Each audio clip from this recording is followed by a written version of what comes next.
Hello बच्चों, कैसे हैं आप लोग। क्लास 7 बिहार बोर्ड साइंस की नई पुस्तक है जिसमें हमारा चैप्टर है 7वां, जंतुओं और पादप में परिवहन। देखिए, जितने भी जंतु होते हैं और प्लांट होते हैं तो उनके शरीर में परिवहन का एक विशेष तंत्र होता है जो परिवहन तंत्र कहा जाता है। ठीक है, यानी भोजन, जल और ऑक्सीजन ये सारी आवश्यक चीज़ें हैं, तो इनको शरीर के विभिन्न भागों में पहुंचाना, ठीक, और बेकार पदार्थ जो बनते हैं, अवशिष्ट पदार्थ, वेस्ट प्रोडक्ट बनते हैं, उन्हें शरीर से बाहर निकालना, ये दोनों काम करता है परिवहन में। ठीक है, तो हम पढ़ेंगे। और एक होता है हृदय और रक्त वाहिनियों का परिसंचरण तंत्र। यहाँ पे देख रहे हैं पिक्चर में, तो हृदय जो है ये पंपिंग का कार्य करता है रक्त की, ठीक, रक्त को क्या करता है, पंपिंग करता है। और किडनी जो है तो ये अवशिष्ट पदार्थ को शुद्ध करती है, यानी को शुद्ध करती है किडनी। तो हृदय में जो अशुद्ध रक्त होता है पूरे बॉडी से वो शिरा के माध्यम से आता है, और पंपिंग करने के बाद ये शुद्ध करता है रक्त को, वो भेजता है धमनियों के द्वारा। ठीक है, तो वो बातें हम पढ़ेंगे आगे। तो आइए हम इसके सारे अभ्यास के प्रश्नों को हल करते हैं। तो हमें इस चैप्टर में टोटल 13 सवाल देखिए हल करने हैं। पहला है कॉलम ए से कॉलम बी में मिलान करना। बेहद आसान है, तो हम इसको काफ़ी अच्छे से मिलान करेंगे। देखिए, रंध्र क्या है, रंध्र हमें मिलान करना है। रंध्र प्लांट के पत्तियों पे और तनों पे एक छोटे छोटे महीन छिद्र होते हैं। ठीक, ये पेड़ पौधे के वाष्पीकरण यानी वाष्पोत्सर्जन होते हैं, और ऑक्सीजन और कार्बन डाइऑक्साइड का विसरण क्रिया द्वारा इनका ये आदान प्रदान करते इसी छिद्रों के द्वारा। तो रंध्र की बात आती है तो मुख्य रूप से वाष्पोत्सर्जन यानी प्लांट का अपने शरीर से जल को बाहर निकालना ये रंध्रों के द्वारा ही संपन्न होता है। तो रंध्र का क्या होगा, ये होगा इसका दूसरा। ठीक है, अब इसके बाद देखिए जाइलम और फ्लोएम, तो इसका क्या काम है। देखिए, जाइलम और फ्लोएम को संवहन बोला जाता है। ठीक है, जल और भोजन का ये एक स्थान से दूसरे स्थान ले जाते हैं संवहन ऊतक में, तो ये जाइलम और फ्लोएम आते हैं। तो जल और पोषक तत्वों को एक स्थान से दूसरे स्थान प्लांट में पहुंचाना ये जाइलम का काम है, खास तौर से जल का। और फ्लोएम का काम है भोजन का। ठीक है, ये पूरे प्लांट के एक स्थान से दूसरे छोरों पर ये पहुंचाता है। समझ में आ गया। तो हमने देखा जाइलम का काम है जल का परिवहन, तो ये हो जाएगा हमारा चौथा। और फ्लोएम का काम है भोजन का परिवहन। ठीक है, और एक होता है मूल रोम, ये जड़ों में पाए जाते हैं। तो ये क्या होता है, तो मूल रोम का जो काम होता है, देखिए जल का अवशोषण। क्या होता है, जल का अवशोषण होता है। ठीक है, ये रहा मूल रोम, ये जल का अवशोषण करते हैं। तो हमने ये मिला लिया काफ़ी अच्छे से। इसके बाद देखिए दूसरा, रिक्त स्थानों की पूर्ति कीजिए। पहला है हृदय से रक्त का शरीर के सभी अंगों में परिवहन, यानी शुद्ध रक्त, ऑक्सीजन युक्त रक्त परिवहन डैश के द्वारा होता है। किसके द्वारा होता है, देखिए हृदय के पंपिंग के लिए दो सहायक रक्त वाहिनियाँ होती हैं। पहला होता है धमनी और सीरा। ठीक है, दो होते धमनी और सीरा। तो धमनी का काम है, धमनी का हृदय से, ठीक है, जो सवाल में है, हृदय से ऑक्सीजन समृद्ध यानी ऑक्सीजन युक्त रक्त को शरीर के सभी भागों में ले जाना, तो ये धमनियों का काम है। और सीरा का ठीक इसके अपोजिट काम है, पूरे बॉडी से ऑक्सीजन युक्त नहीं बल्कि विशुद्ध रक्त यानी शुद्ध रक्त नहीं, कार्बन डाइऑक्साइड युक्त रक्त जो है वो सीरा लाती है हृदय में। ठीक है, तो हमने भर दिया धमनियों के द्वारा। ख नंबर, हेमोग्लोबिन डैश कोशिकाओं में पाया जाता है। देखिए हेमोग्लोबिन, देखिए लाल रक्त कोशिकाएं जिसमें हेमोग्लोबिन वर्णक पाया जाता है, जिसके वजह से रक्त लाल भी दिखता है। ठीक है, ये क्या होगा, आरबीसी।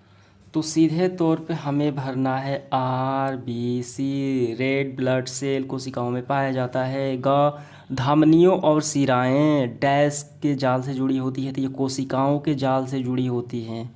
ठीक, आपको भरना है कोशिकाओं से जाल से जुड़ी होती हैं।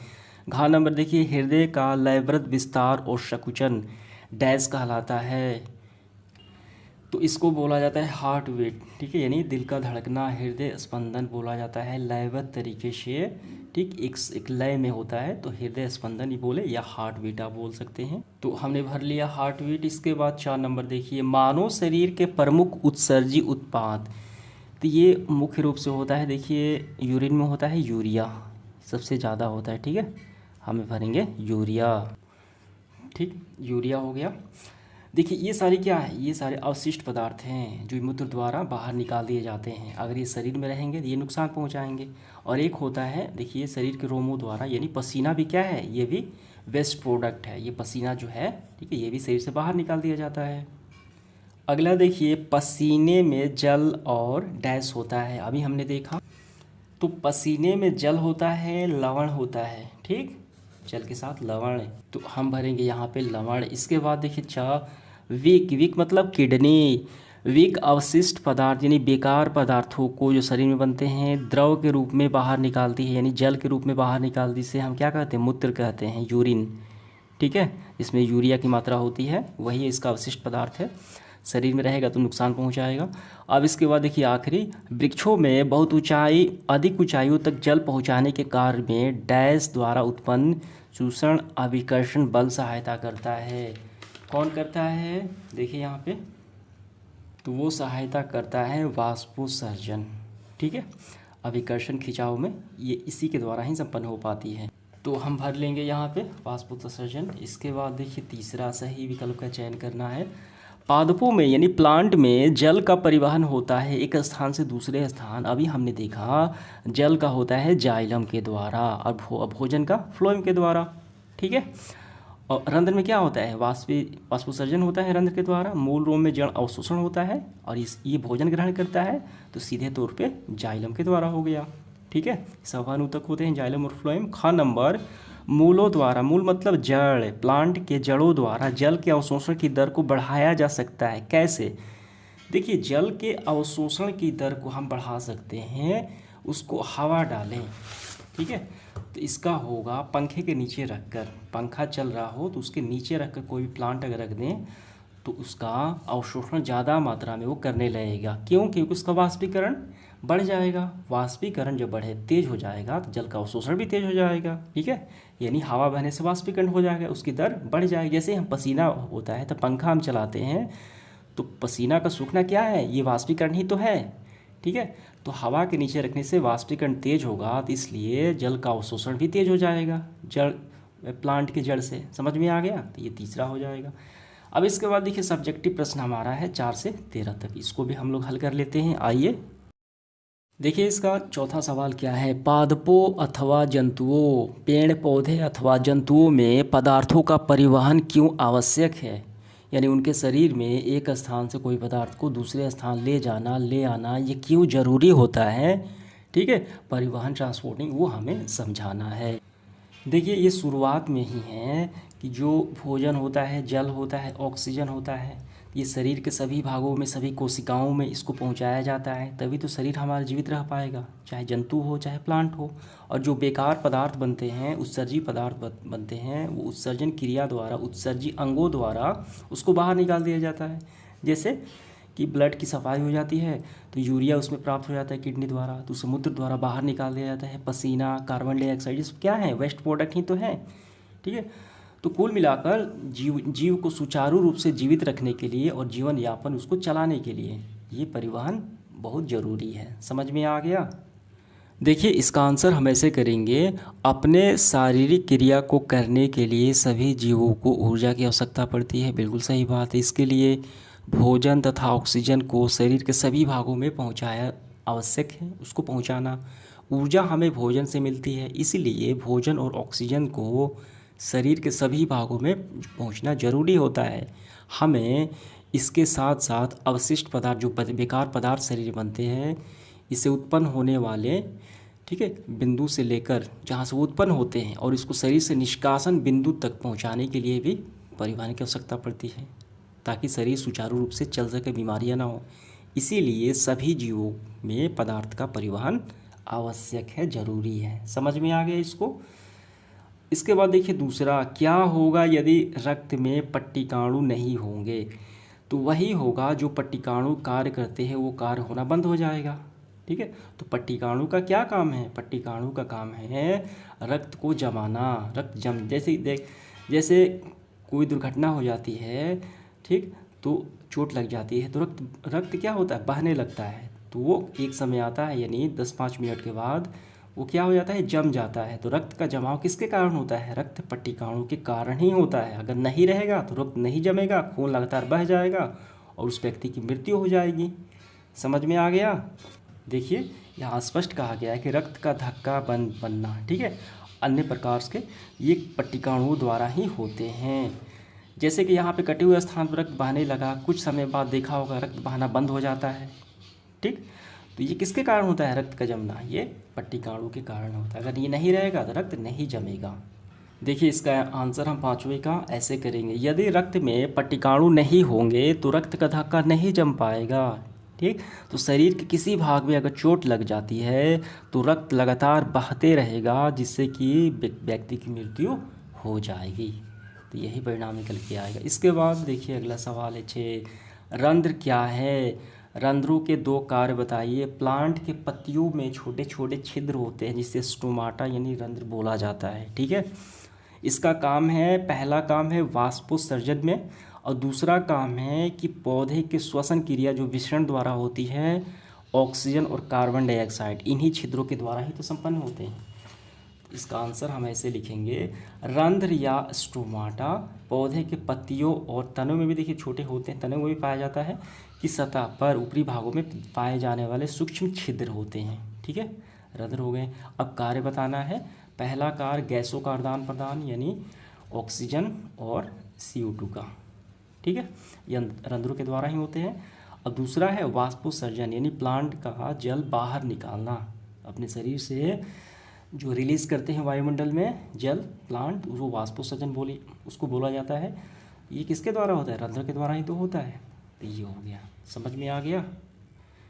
देखिए अगला सवाल है, क्या वाष्पोत्सर्जन पादपों में कोई उपयोगी कार्य करता है, इसका क्या काम होता है प्लांट में वाष्पोत्सर्जन का, वही बताना है हमें। देखिए इसका मुख्य काम है जल की मात्रा को बनाए रखना, संतुलन रखना, और प्लांट को पादप को ठंडा रखने में सहायता करता है, ठीक है। तो ऐसे लिखेंगे, इसके कारण जल का खिंचाव होता है, ठीक। या मिट्टी से विशाल वृक्षों में बहुत अधिक ऊंचाई तक जल एवं खनिज लवणों को परिवहन के लिए आवश्यक है वाष्पोत्सर्जन पादप को ठंडा रखने में भी सहायक होता है। समझ में आ गया। अगला सवाल देखिए 8वां, रक्त के घटक, रक्त यानी ब्लड के जो घटक होते हैं जो ब्लड में रहते हैं साथ साथ, वही घटक कहे जाते हैं। ये पूरे नाम हमें बताना है। तो काफ़ी सिंपल है, ठीक है। इसका क्या होगा, RBC red blood cell, WBC और प्लेट्स, 3 ही तो अवयव पाए जाते हैं। तो आइए इसका नाम लिखते हैं। तो देखिए हम लिखेंगे रक्त के घटक हैं RBC red blood cell, WBC white blood cell और रक्त पट्टिकाणु, ये हो गए रक्त के घटक। अब इसके बाद अगला जो सवाल है 9, शरीर के सभी अंगों को रक्त की आवश्यकता क्यों होती है, क्योंकि रक्त ही ऐसा अवयव है, ऐसा तरल रुधिर तरल पदार्थ है जो ऑक्सीजन पूरे बॉडी में सभी कोशिकाओं में रक्त के द्वारा ही तो पहुंचता है, ठीक है। ये तरल संयोजी ऊतक इसे बोला जाता है रक्त को। इसमें हेमोग्लोबिन पाया जाता है, वही रक्त में घुलित ऑक्सीजन को पूरे बॉडी में ले जाता है। तो इसका आंसर लिखेंगे, क्योंकि इसके द्वारा ऑक्सीजन और कार्बन डाइऑक्साइड का परिवहन होता है, ठीक है, रक्त के द्वारा। यह पोषक तत्वों, एंजाइमों, हार्मोनों का परिवहन भी करता है। हार्मोन आपने समझा है, जो आंतरिक अंतःस्रावी ग्रंथियां होती हैं, ठीक है, जैसे पिट्यूटरी हो गई, ठीक, एडिनल हो गए, तो उससे एक विशेष प्रकार का रसायन निकलता है जो ब्लड में जाता है, वही हार्मोन है। तो उसका भी परिवहन करता है कौन, रक्त। और अवशिष्ट पदार्थ का स्थानांतरण भी करता है, जो बेकार पदार्थ होते हैं उसको भी हटाता है किडनी में ले जाकर, ये रक्त का ही काम है, ठीक। और ये शरीर के ताप का भी संतुलन करता है। तो ये आपको पूरे लिख लेने हैं। समझ में आ गया। देखिए अगला सवाल हमारा क्या है 10, रक्त लाल ही क्यों दिखाई देता है। तो रक्त में एक विशेष प्रकार के अवयव पाए जाते हैं, वर्णक पाए, जैसे हेमोग्लोबिन बोला जाता है, ठीक है, ये RBC में पाए जाते हैं, ठीक है, जिनमें एक लाल वर्णक होता है, इसे हेमोग्लोबिन बोला जाता है। तो और यही हेमोग्लोबिन है जिसमें ये ऑक्सीजन को पूरे बॉडी में ले जाने का यही काम करता है, ठीक है। और इसी की वजह से रक्त लाल भी दिखता है। समझ में आ गया। तो इसका लिखेंगे, रक्त के RBC में रेड ब्लड सेल में हेमोग्लोबिन वर्णक पाए जाते हैं जो रक्त लाल होने के लिए यही उत्तरदायी हैं, ठीक है। अगला देखिए 11 नंबर, हृदय के कार्य बताइए। ये काफ़ी महत्वपूर्ण सवाल है। देखिए हृदय के कार्य अगर संक्षेप में हम ऐसे कि लिखेंगे, हार्ट, हृदय एक अंग है जो रक्त द्वारा पदार्थों के परिवहन के लिए पंप के रूप में कार्य करता है। यह निरंतर धड़कता रहता है। आप इसको लिख सकते हैं या आप इसे भी लिख सकते हैं। हृदय शरीर के सभी भागों में रक्त का संचार करता है। यह शरीर के विभिन्न भागों में से कार्बन डाइऑक्साइड समृद्ध रक्त को इकट्ठा करता है और कार्बन डाइऑक्साइड समृद्ध रक्त को ऑक्सीजन युक्त इसको ऑक्सीजन युक्त करने के लिए फेफड़ों में भेजता है और ऑक्सीजन पोषक तत्वों और हार्मोनों का हस्तांतरण में ये हृदय द्वारा रक्त संचार के कारण होता है। मिलाकर ये पंपिंग का कार्य ही करता है। समझ में आ गया।